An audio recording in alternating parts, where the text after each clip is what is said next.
하나님 좋으신 하나님 참 좋으신 나의 하나님. 좋습니다. 우리 다시 한번 하나님 앞에 영웅의 벌스를 올려드리겠습니다. 우리 예수님만 계시면 다 좋습니다. 그죠? 아무리 힘들고 어려워도 사망의 음침한 골짜기를 지나도 예수님만 계시면 다 좋습니다. 언제나 기뻐하며 감사하며 살아가시는 우리 성도님들 되시기를 축복합니다. 이 시간 우리에게 주시는 말씀 구약성경 시편 34편 18절 말씀 한 절만 보겠습니다. 구약성경 825면 시편 34편 18절 한 절 보시겠습니다. 같이 읽겠습니다. 여호와는 마음이 상한 자를 가까이 하시고 충심으로 통회하는 자를 구원하시는도다. 아멘. 요한복음 4장에 보면 사마리아 수가성에 한 여인이 등장합니다. 그 여인은 유대인들이 가증스럽게 여기는 사마리아 여인이었습니다. 유대인들이 상종도 하기 싫어하는 그런 사마리아 사람이었습니다. 게다가 그 여인에게는 남편이 5이 있었었고 지금 같이 살고 있는 남자도 남편이 아니라고 했습니다. 게다가 그녀가 물을 길어 나왔는데 물을 길어 나온 시간이 제6시, 우리 시간으로 하면 낮 12시입니다. 가장 해가 뜨거울 때, 태양이 장렬하는 그 뜨거운 날에 물을 기르러 나왔다는 겁니다. 어쩌면 그녀는 문란한 사생활을 가지고 있는 여인이었던지 아니면 여러 남자들의 도움이 없이는 결코 살 수가 없는 어려운 사정을 가지고 있는 여인이었던지 모르겠습니다. 아무튼 그녀는 다른 사람들이 물 기르러 나오지 않는 그 뜨거운 태양빛이 장렬하는 그 시간에 그 한낮에 홀로 우물가에 나와서 물을 기르고 있었다는 겁니다. 어쩌면 그녀는 동네 누구도 만나기를 원하지 않았을 겁니다. 누구에게도 그녀가 노출되는 것을 원치 않았을지도 모르겠습니다. 어쩌면 그 동네, 그 지역에 살고 있는 그 수가성 사람들에게 손가락과 조롱을 당하는, 멸시당하는 그런 여인이었을지도 모르겠습니다. 그런데 그녀가 홀로 그 물을 기르러 야곱의 우물에 왔을 때에 자기를 기다리는 한 분이 계셨습니다. 그분이 누구냐? 바로 예수님이셨습니다. 예수님은 유대 땅에서 갈릴리로 올라가시는 길에 사마리아 성을 지나가셨고 그 사마리아 성 수가성에 도착하셨습니다. 그리고 그 무더운 날씨, 그 뜨거운 날씨 속에서 예수님은 그 야곱의 우물 곁에 털썩 주저앉으셨습니다. 그리고 기다리십니다. 누구를요? 그 여인을 기다리십니다. 모든 사람들이 멀리하고 싶어하는, 또 사람들을 가까이 하고 싶지 않아 하는 그 여인을 기다리시고 그 여인을 만나주시고 그 여인을 구원의 자리로 인도해 가십니다. 맥스 루케이드 목사님이 지은 짐을 버리고 길을 묻다라는 책에 보면 베드로 이야기가 등장합니다. 베드로가 예수님의 제자였죠. 제자들 중에서도 수제자라고 일컬어질 정도로 예수님에게 사랑을 많이 받은 제자입니다. 그런데 그 베드로가 예수님에게 어떻게 합니까? 예수님이 십자가 앞에서 예수님을 3번이나 부인합니다. 그것도 모자라 예수님을 저주하면서까지 부인했습니다. 나는 절대 예수님을 부인하지 않겠습니다. 나는 예수님 절대 떠나지 않습니다. 라고 공언했던 베드로가 그 닭이 2번 울기 전에 3번 예수님을 부인합니다. 그것도 작은 여자아이 앞에서 예수님을 저주하고 부인합니다. 부활하신 예수님이 베드로를 찾아오셨습니다. 그런데 그 베드로를 향해서 나무라시거나 꾸짖으시거나 책망하지 않으시고 예수님은 베드로를 그냥 만나주시고 베드로를 위로하여 주시고 베드로를 회복시켜 주십니다. 그랬다면 베드로는 잘 살아야죠. 그죠?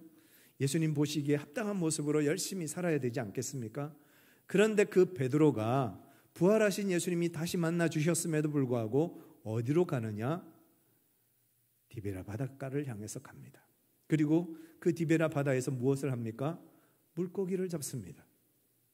예수님이 나를 용서해 주셨는데, 내가 예수님을 배반하고 배신했음에도 불구하고 예수님이 나를 받아주시고 나를 용서해 주셨는데, 그러면 예수님의 뜻을 따라 예수님을 기쁘시게 하는 삶을 살아야 되지 않습니까?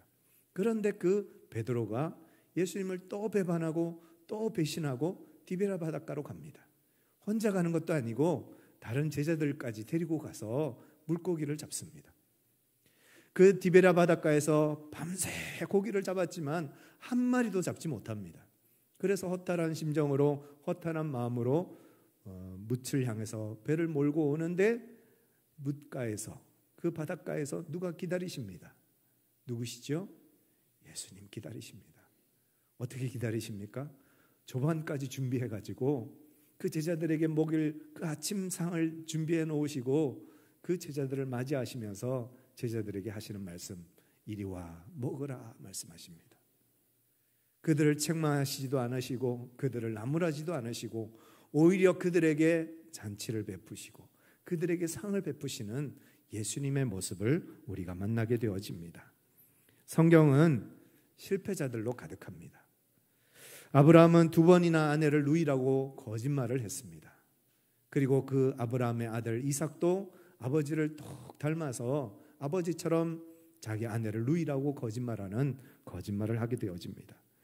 야곱은 배가 고파서 당장이라도 죽을 것 같은 그런 고통을 호소하는 형에게 팥죽 한 그릇을 대가로 그 형의 장자권을 빼앗습니다. 그것도 모자라 외삼촌 라반의 집에 가서 그 외삼촌의 것을 자기 것으로 만들기 위해서 별의별 수를 다 써서 그 재산을 축적해가는 그런 모습을 보게 됩니다. 또 야곱의 아들들은 아버지에게 그렇게 편애를 받는 그 동생 요셉이 너무 밉고 싫어서 그 요셉을 죽이려고 하고, 그것도 안 되니까 돈을 받고 그 요셉을 먼 나라 상인에게 팔아버립니다. 다윗은 남의 아내와 동침하고 아이를 가지고 그것을 숨기기 위해서 자신에게 그토록 충성한 우리아를 함정에 빠뜨려서 죽게 만듭니다. 솔로몬은 수많은 나라와 정략 결혼을 하게 되어지고 부인만 1600명, 그리고 그 많은 부인들이 가지고 온 우상과 이방신들이 이스라엘 땅에 다 들어옵니다. 그래서 이스라엘은 우상 숭배하는 나라가 되고 말았습니다. 예수님을 3년 동안 잘 따라다녔던 그 제자들이 예수님의 십자가 앞에서 다 어떻게 했습니까? 다 뿔뿔이 흩어지고 예수님을 버리고 떠났습니다. 그 예수님의 제자 중에 가룟 유다는 예수님을 돈 받고 팔아버리는 그런 끔찍한 죄를 저지르고 자신의 죄를 뉘우치기는커녕 오히려 목을 매달아 스스로 목을 끊고 맙니다. 그런데 우리 하나님은 실패한 자, 넘어진 자, 죄 지은 자, 마음이 상한 자들을 외면하지 않으시고 오히려 그들을 찾고 계셨습니다. 부끄러움과 수치심과 죄책감과 두려움과 자책감과 분노와 슬픔 속에서 모든 슬픔과 그 실패의 감정을 가지고 이러지도 못하고 저러지도 못하는 사람들을 우리 하나님은 찾고 계셨다는 것입니다. 그런 의미에서 하나님은 실패자의 하나님이십니다. 그래서 우리에게도 희망이 있는 것입니다. 만약 우리 하나님이 성공자들의 하나님이시라면 어떨까요? 우리 하나님이 성공한 사람들만 찾으신다면 어떨까요? 우리가 얼마나 성공해야 하나님께서 우리를 받아주실까요? 우리가 어떤 성공을 해야 하나님께서 우리를 사랑해 주실까요? 만약 우리가 성공자라서 하나님이 우리를 사랑하신다면 우리는 하나님의 그 사랑 안에 들어갈 만한 사람이 별로 많지 않을 것입니다. 그러나 우리 하나님은 성공자의 하나님이시기도 하지만 실패자들의 하나님이십니다. 패배자, 넘어진 자, 실수한 사람들의 하나님이시더라는 겁니다. 오늘 우리가 읽은 본문 시편 34편은 표제가 붙어 있습니다. 성경에 보시면 혹은 초록색으로 혹은 파란색으로 표제가 붙어 있는데 같이 한번 읽어보실까요? 다윗이 아말렉 앞에서 미친 채 하다가 쫓겨나서 지은 시. 아비멜렉 앞에서 미친 채 하다가 쫓겨나서 지은 시. 다윗이 장인이자 또 이스라엘의 왕이었던 사울을 피해서 도망치는 신세가 되고 말았습니다. 그래서 살기 위해서 어디로 도망가는가 하면 아히멜렉 제사장, 대제사장인 아히멜렉 집으로 도망을 갔습니다. 그래서 두려움에 빠진 아히멜렉이 다윗에게 묻습니다. 평안하냐? 하고 물으니까 다윗이 왕이 보내서 왔습니다. 사울 왕이 나에게 임무를 줘서 내가 이렇게 임무를 수행하러 왔습니다. 하고 거짓말을 했습니다. 그래서 아히멜렉이 다윗과 그의 부하들에게 성전에서 쓰는 진설병을 내어주고 그것을 먹게 한 다음에 골리앗의 칼을 내어줍니다. 그리고 이 소식이 사울에게 전달되어졌습니다. 그래서 사울은 아히멜렉과 85명의 제사장을 단칼에 그냥 베어버립니다. 다윗의 거짓말 하나로 인해서 85명의 제사장이 죽게 되었다는 겁니다. 다윗은 이 소식을 들었을 겁니다. 그 잔인하고 잔악무도한 그 사울의 칼을 피해서 어쩔 수 없이 다윗은 이스라엘 땅에 머물지 못하고 블레셋으로 이주해 갑니다. 그리고 블레셋 블레셋의 왕이었던 아기스를 만납니다. 그런데 그 블레셋 왕 아기스를 만났을 때 블레셋의 신하들이 다윗을 알아본 겁니다. 왕이시여, 저 다윗은 사울은 천천, 다윗은 만만이라고 외쳤던 그 이스라엘의 여인들이 외치던 그 다윗 아닙니까? 저 다윗 때문에 우리의 병사들이 얼마나 많이 죽었는지를 왕은 기억하지 않으십니까? 하고 고자질을 합니다. 그로 인해서 다윗은 도간에 든 쥐 신세가 되었습니다. 이러지도 못하고 저러지도 못하고 이제는 죽기 아니면 살기, 그런 상황이 되고 말았습니다. 그 순간에 다윗이 지혜를 낸 것이 어떤 지혜를 냈느냐 하면 미친 채 하는 것이었습니다. 미친 채 하고 대문짝에 그적거리고 수염에 침을 질질 흘리면서 미친 채 함으로 그 순간 그 위기를 모면하는 것이 다윗이 찾아낸 유일한 방법이었습니다. 그런데 미친 채 하고 대문짝에 그적거렸다라고 성경은 기록하고 있는데요. 이 성경학자들은 대문짝에 그적거렸다라는 말을, 많은 성경학자들이 그냥 대문짝에다 글씨를 막 썼을 것이다 라고 성경풀이를 합니다. 여러분, 대문짝에다가 글씨를 막 쓰면 저 사람 미쳤구나 할 수 있을까요? 다윗이 막 이렇게 글씨를 썼는데 이 적들, 원수들, 블레셋 사람들이 저 다윗이 미쳤구나 라고 그렇게 이해할 수 있었을까요? 저는 이 말씀을 아무리 묵상해봐도 그렇게는 아니었을 것 같습니다. 제가 볼 때는, 제가 해석하기는 대문짝에 그적거렸다 이 말은 아마 노상방뇨를 한 것이 아닐까. 그 블레셋의 신하들과 블레셋의 군사들이 지켜보는 가운데서 다윗이 미친 채를 하면서 노상방뇨를 하고 침을 질질 흘려서 수염에 침이 막 흘러내리고 그 정도는 돼야 저 다윗이 미쳤다라고 생각하지 않겠습니까? 우리 편도 아니고 적들이 보는 앞에서 적들을 설득하려면 그 정도는 해야 되지 않을까요? 그렇게 다윗은 그 위기를 모면하기 위해서 정말 침을 흘리고 용면을 보고 그렇게 미친 채를 했다는 겁니다.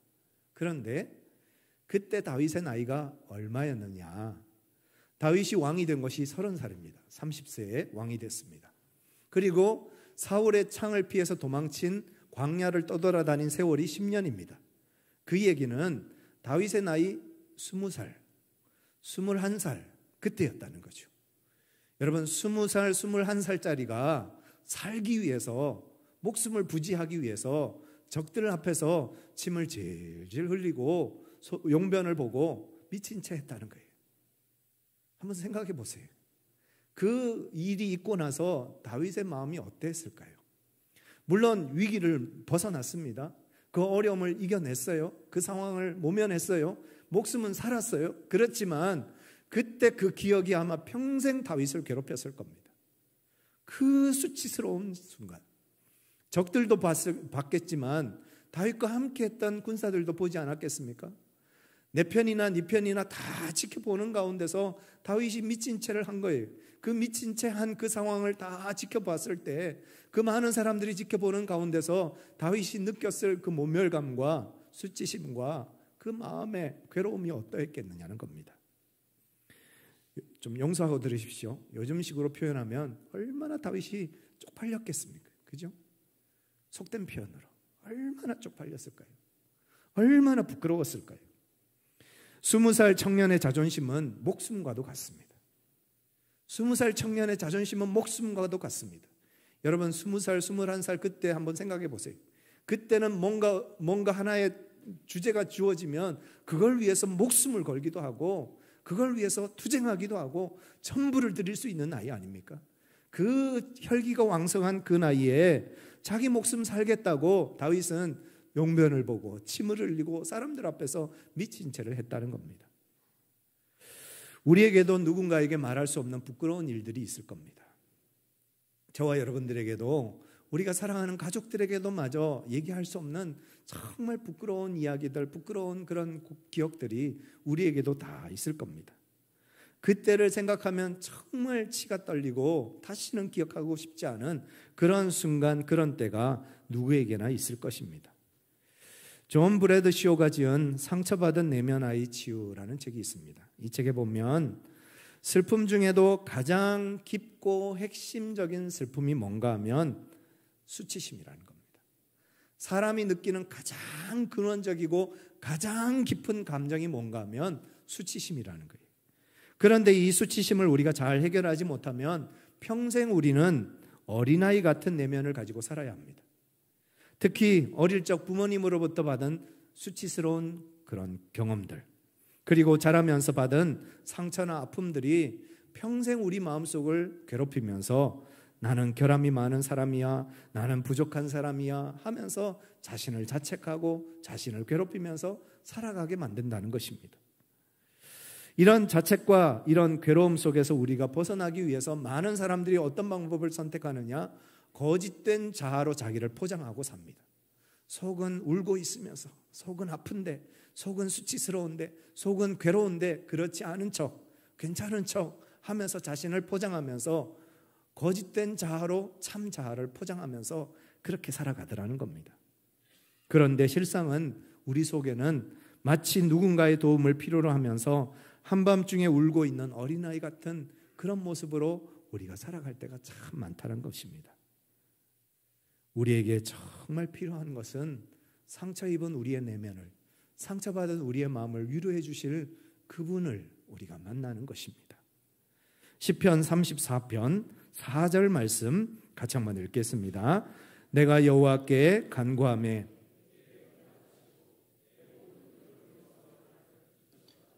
수치와 부끄러움 속에 몸부림치던 다윗이 하나님 앞에 간구했다. 다시 말해서 하나님 앞에 기도했다는 겁니다. 여러분, 죄가 있어요? 수치심이 있어요? 그런데 그 마음을 가지고 기도한다는 건 대단한 겁니다. 대단한 용기가 없이는 그 상황 속에서 기도할 수가 없습니다. 그런데 그 상황 속에서 다윗은 기도했대요. 그 부끄러운 일이 있는데, 그 수치스러운 일이 있음에도 하나님 앞에 기도했다는 겁니다. 그런데 기도했더니 하나님께서 어떻게 하셨다고요?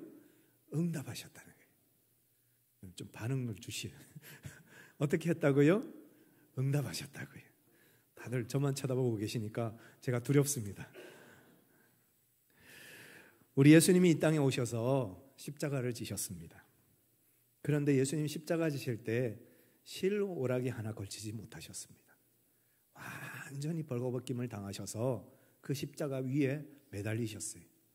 나이가 30 어간되는 그 젊은 청년이 모든 사람들이 지켜보는 가운데서 십자가에 매달려서 피와 물을 다 쏟으실 뿐만 아니라 남녀노소 지나가는 그 거리에서 벌거벗김을 당해서 사람들의 수치와 모욕의 대상이 되었다는 겁니다.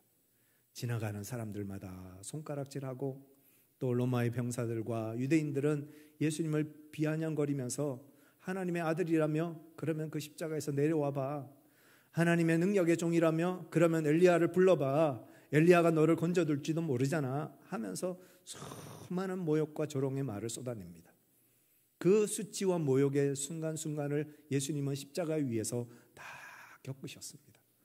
얼마나 부끄럽고 얼마나 수치스럽고 얼마나 괴로우셨겠습니까? 게다가 예수님은 누구십니까? 하나님이시잖아요. 하나님의 아들이시잖아요. 그 하나님이신 그 하나님의 아들이신 그 예수님이 그 십자가 위에서 모욕과 수치를 다 당하셨다는 거예요. 얼마나 괴로우셨으면 예수님께서 십자가 위에서 뭐라고 외치십니까? 아버지, 아버지, 어찌하여 나를 버리시나이까? 그렇게 통곡하시면서 탄식하시면서 하나님 앞에 기도하십니다.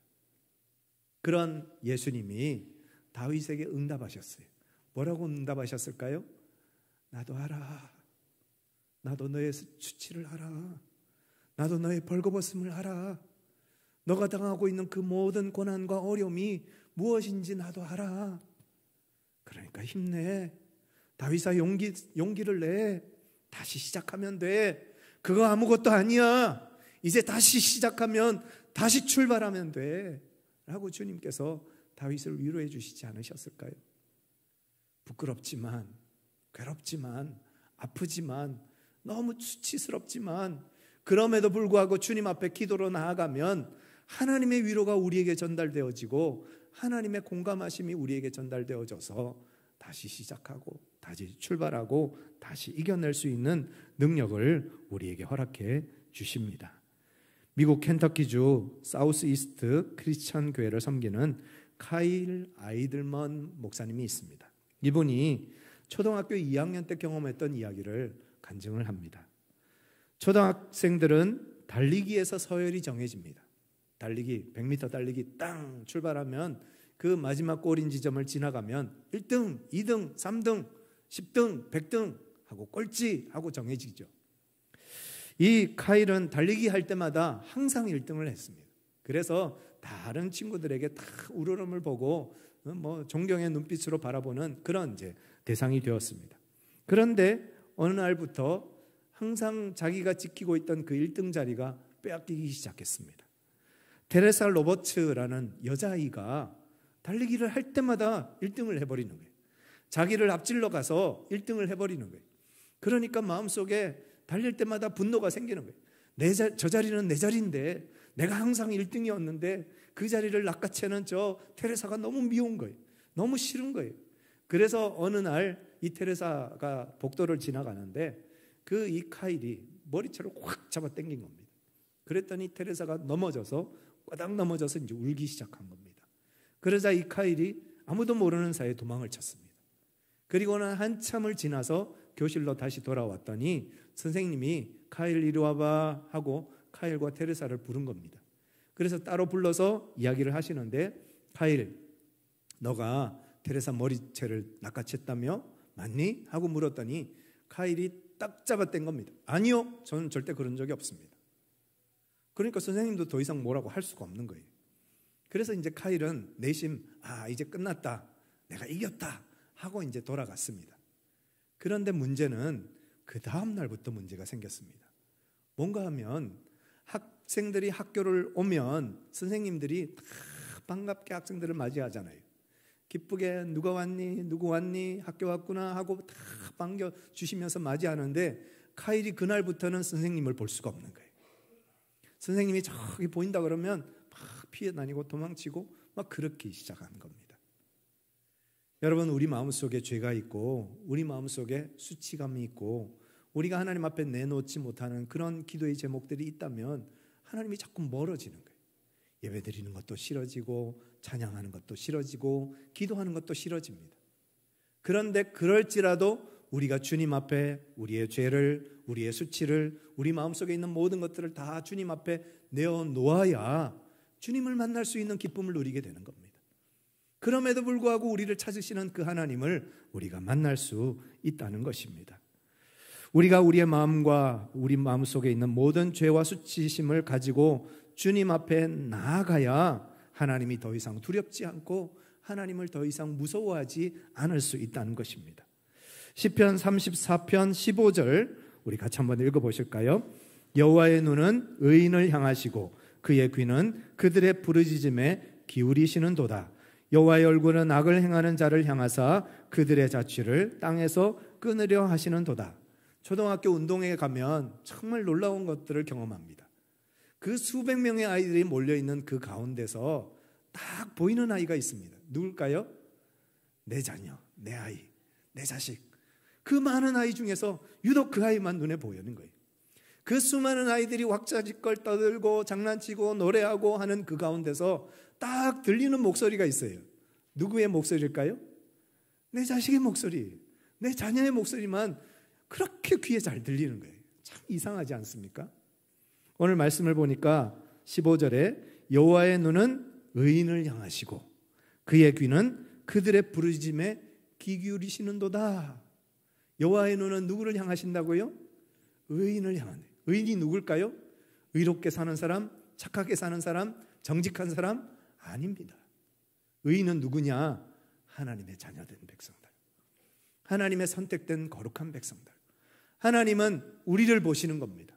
하나님은 나를 보시는 겁니다. 울고 있는 나, 절망하고 있는 나, 수치심에 몸을 부르르 떨고 있는 나, 그 나를 주님은 바라보고 계시는 거예요.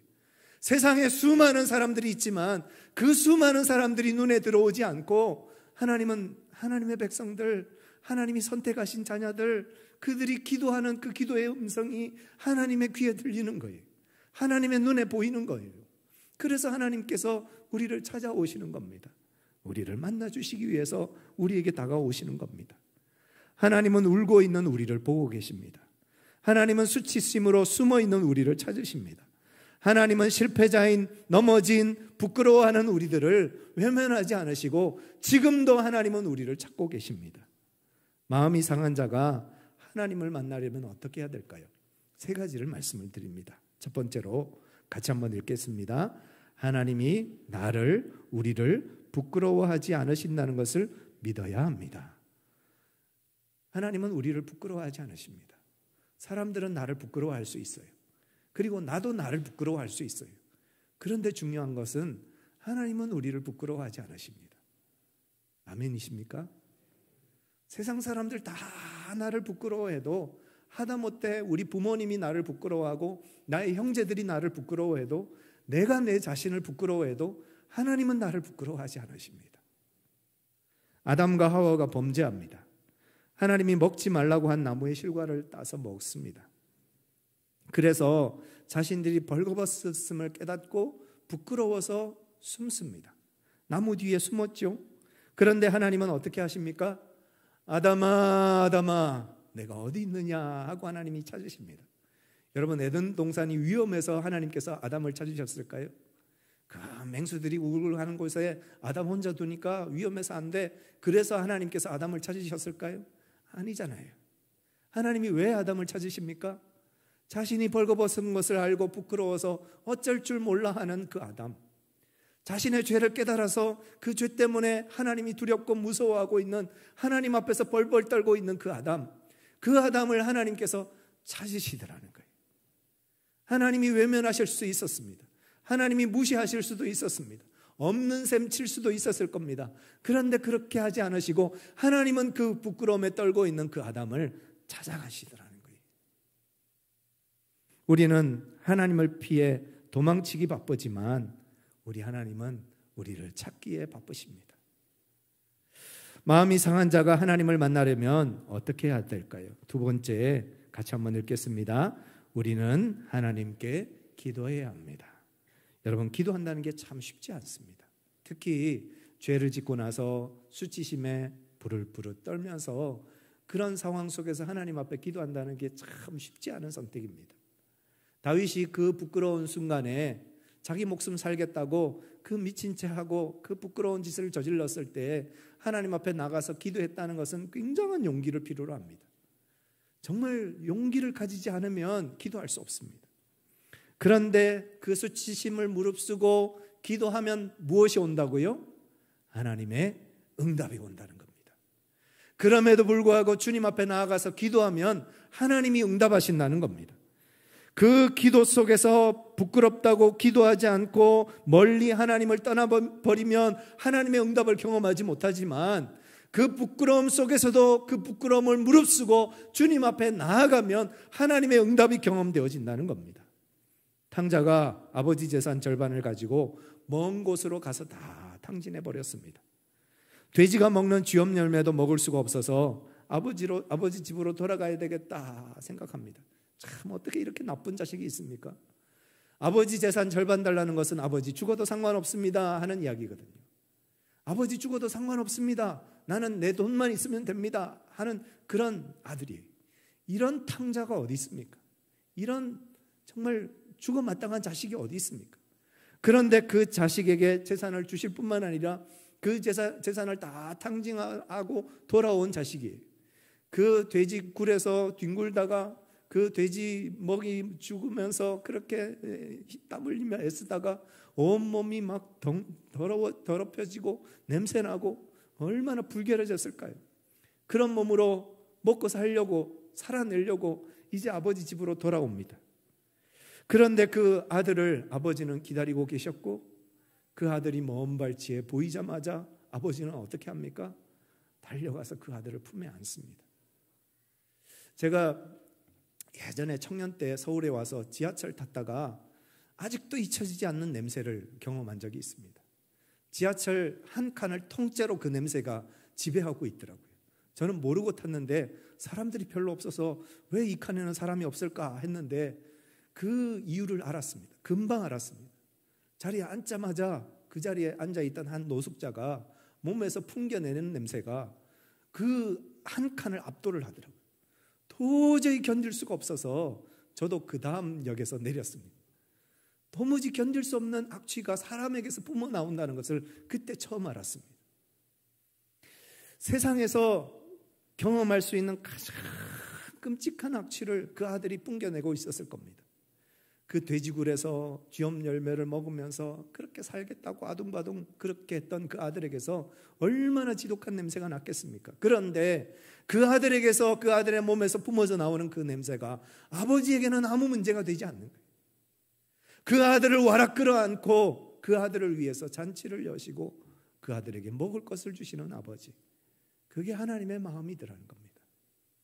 예전에 한번 뉴스에서 신문에서 그런 기사를 본 적이 있습니다. 아들이 페루나였어요. 그래서 그 아들이 어머니를 찔렀어요. 아마 돈 주지 않는다고 그랬던 것 같아요. 돈을 주지 않는다고 어머니를 칼로 찔러 죽인 겁니다. 그런데 피를 철철 흘려가면서 그 어머니가 마지막으로 한 일이 뭔가 하면 그 아들의 손에 들려있던 칼을 주워서 숨겨놓은 겁니다. 그 칼로 아들이 나를 죽였다는 것을 알리지 않으려고, 그 아들이 감옥 가지 않게 하려고 그 자식이 자신의 배를 찌르는 그 칼을 숨기는 것이 어머니의 마음이고 아버지의 마음이더라는 거예요. 우리 하나님은 우리가 아무리 부끄러워도, 아무리 죄된 삶을 살아도, 아무리 수치스러운 삶을 살아도 우리 하나님은 우리를 사랑해 주십니다. 우리를 용서해 주시고 우리를 안아주시는 분이시라는 겁니다. 마음이 상한 자가 하나님을 만나려면 어떻게 해야 되는가? 마지막 세 번째로 충심으로 통회해야 합니다. 시편 34편 18절 말씀 다시 한번 읽겠습니다. 여호와는 마음이 상한 자를 가까이 하시고 충심으로 통회하는 자를 구원하시는도다. 충심으로 통회한다는 말은 영혼 깊은 곳으로부터 죄를 뉘우치고 회개하는 것을 말합니다. 죄 때문에 괴로워하고 마음 아파할 뿐만 아니라 그 죄에서 돌이키는 것을 말합니다. 적당히 회개한 사람은 또 죄를 짓습니다. 적당히 뉘우친 사람은 또 그 죄를 반복합니다. 그러나 충심으로 통회한 사람은 그 죄가 얼마나 끔찍한 것인가를 안 사람은, 그 죄가 얼마나 내 가슴 속에 수치심을 주고 고통을 주는지를 경험해 본 사람은 다시는 그 죄의 자리로 돌아가지 않습니다. 얄팍한 회개는 하나만한 회개입니다. 그러나 마음을 다해서 진실로 통회하고 자복한 사람은 죄와 수치에서 벗어나 진정한 자유를 얻을 수 있습니다. 시편 34편 22절을 한번 같이 읽어보겠습니다. 같이 읽겠습니다. 여호와께서 그의 종들의 영혼을 속량하시나니 그에게 피하는 자는 다 벌을 받지 아니하리로다. 왜 사람들이 하나님 앞에 나와서 회개하지 못할까요? 왜 사람들이 하나님 앞에 나와서 통회 자복하지 못할까요? 그 이유는 혼날까 봐 그렇습니다. 하나님이 징계하실까 봐, 하나님께서 책망하실까 봐, 하나님께서 나무라시면 어떻게 하나, 하나님께서 징벌을 내리셔서 큰 재앙을 내게 허락하시면 어떡하나, 그런 두려움이 우리에게 있기 때문에 하나님 앞에 나와서 통회하지 못하고 회개하지 못하고 자복하지 못하는 겁니다. 그러나 우리 하나님은 어떤 분이십니까? 우리가 무슨 죄를 지었을지라도, 우리가 무슨 잘못을 지었을지라도 주님 앞에 회개하고 용서를 구하면 우리를 용서하시고 우리의 죄를 사해 주시는 하나님이십니다. 우리 하나님은 동이 서에서 먼 것 같이 우리의 죄를 옮기시겠다 약속하셨습니다. 우리의 죄를 기억지도 않겠다 말씀하십니다. 하나님이 망각해 버리시겠다는 거예요. 그 하나님의 망각 앞에 우리가 믿음으로 나아가야 될 줄 믿습니다. 그리고 하나님이 잊어버리시겠다고 약속하신 그 약속을 믿고 우리 또한 망각할 수 있는 믿음의 자리로 나아가야 하겠습니다. 충심으로 통회한다는 것은 회개하고 잊어버리는 것을 말합니다. 과거의 실패와 수치와 부끄러움을 기억하지 않고 지워버리는 것을 말합니다. 하나님이 잊어버리신다면 저도 잊어버리겠습니다. 그렇게 잊어버리는 것입니다. 살려고 미친 채 했던 다윗이 평생 그 수치심을 가지고 살았다면 어떻게 살았을까요? 살아날 수 있었을까요? 그러나 하나님 앞에 통회하고 자복함으로 모든 것을 주님 앞에 다 맡겨드림으로 홀가분한 마음으로 새롭게 출발할 수 있었던 것입니다. 일본에 가면 하이쿠라는 게 있습니다. 어감이 참 좋습니다. 하이쿠, 그죠? 이 하이쿠가 뭔가 하면 작은 종이 쪽지에다가 시를 적거나 또 마음을 적거나 또 글을 적습니다. 그래서 그 하이쿠를 종이 배에다가 실어서 그냥 떠내려 보내는 겁니다. 그러면 그때부터는 그것이, 그 종이가 이젠 내 것이 아닌 것이 되는 거죠. 우리 마음속에 있는 부끄러운 기억들, 수치스러운 생각들, 화가 나는 것들, 분노하는 것들, 미워하는 것들, 그 모든 죄와 수치심과 우리 마음을 괴롭히는 모든 것들을 우리가 안고 살아가면 누가 괴로울까요? 여러분, 누가 괴로울까요? 내가 괴롭고 내가 아프고 내가 힘듭니다. 그런데 내 마음속에 있는 그 모든 짐과 죄와 수치심을 다 띄워보내는 거예요. 어디에다 띄워보낼까요? 예수님의 보혈의 강가에 띄워보내는 겁니다. 내가 부둥켜 안고 있지 말고 주님의 십자가의 보혈의 공로를 의지하여 그 보혈의 강가에 띄워보내는 겁니다. 주님 맡아주세요. 주님 책임져 주세요. 주님 알아서 해주세요. 저는 더 이상 감당할 수 없습니다. 주님이 해결해 주세요. 그렇게 믿음으로 주님 앞에 내어드릴 때 하나님의 은혜를 경험하고 하나님의 용서를 체험하는 은혜의 자리로 우리가 나가게 되는 것입니다. 요한일서 1장 7절 말씀 같이 한번 읽겠습니다. 그가 빛 가운데 계신 것 같이 우리도 빛 가운데 행하면 우리가 서로 사귐이 있고 그 아들 예수의 피가 우리를 모든 죄에서 깨끗하게 하실 것이요. 어떤 죄에서요? 모든 죄에서. 그 아들 예수의 피가 우리를 모든 죄에서 깨끗하게 하시겠다 약속하셨습니다. 9절 또 같이 한번 읽겠습니다. 요한일서 1장 9절 같이 읽겠습니다. 만일 우리가 우리 죄를 자백하면 그는 미쁘시고 의로우사 우리 죄를 사하시며 우리를 모든 불의에서 깨끗하게 하실 것이요. 우리를 모든 불의에서 깨끗하게 하시는 조건이 하나 있죠. 그게 뭐라고요? 우리의 죄를 자백하면, 우리가 통회함으로 주님 앞에 우리의 죄를 자백하면, 우리가 가슴 치면서 주님 앞에 우리의 모든 죄를 다 내어드리면 주님께서 우리를 그 모든 죄에서 자유케 하시겠다 약속해 주셨습니다. 그 하나님의 하이쿠, 그 하나님의 보혈의 은혜 가운데 저와 여러분들의 모든 죄와 수치심과 더러운 것들 다 떠내려 보내는, 그래서 하나님 앞에서 믿음으로 훌훌 털어버리고 다시 새 출발하는 믿음의 삶을 사는 우리 청동제일교회 모든 성도들 되시기를 간절히 축복합니다.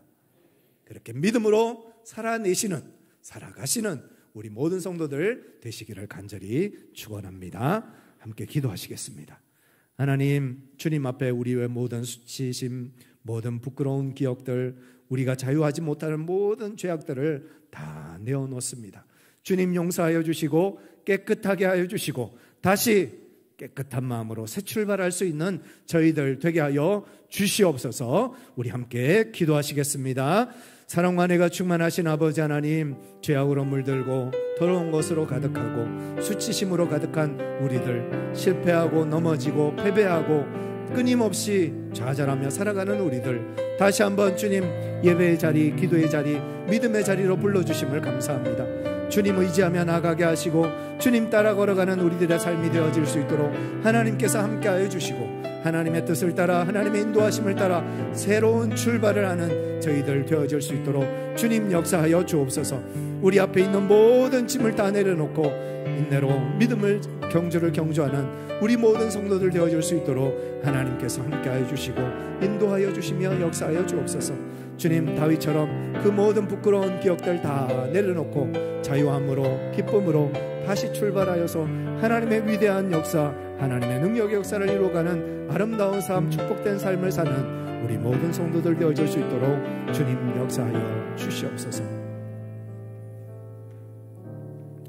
사랑과 은혜가 충만하신 아버지 하나님, 우리의 발목을 붙잡고 한 치 앞도 걸어가지 못하게 만드는 과거의 기억들과 과거의 부끄러운 생각들, 또 과거의 모든 죄들이 있습니다. 다시 한번 그 모든 것들을 다 예수님의 십자가 앞에 내려놓기를 원합니다. 그 보혈의 은혜 앞에, 그 보혈의 강물 위에 떠내려 보내기를 원합니다.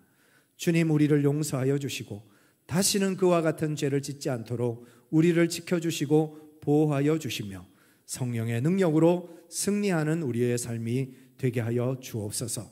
넘어졌을지라도, 쓰러졌을지라도, 패배했을지라도, 실패했을지라도 우리를 버리지 않으시고 우리를 떠나지 않으시는 그 하나님의 사랑, 그 하나님의 은혜를 붙잡고 다시 일어서고 다시 출발하는 저희들 되게 하여 주시옵소서. 우리 주 예수 그리스도의 이름으로 간절히 기도드리옵나이다. 아멘. 다 같이 일어나셔서 함께 찬양하시겠습니다.